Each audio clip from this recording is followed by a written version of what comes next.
What's up, all? Couch Ripper here, back at it again with two more mystery boxes from Walmart.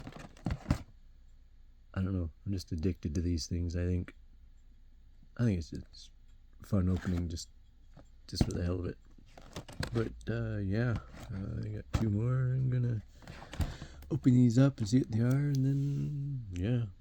All right, let's see what we got in these ones.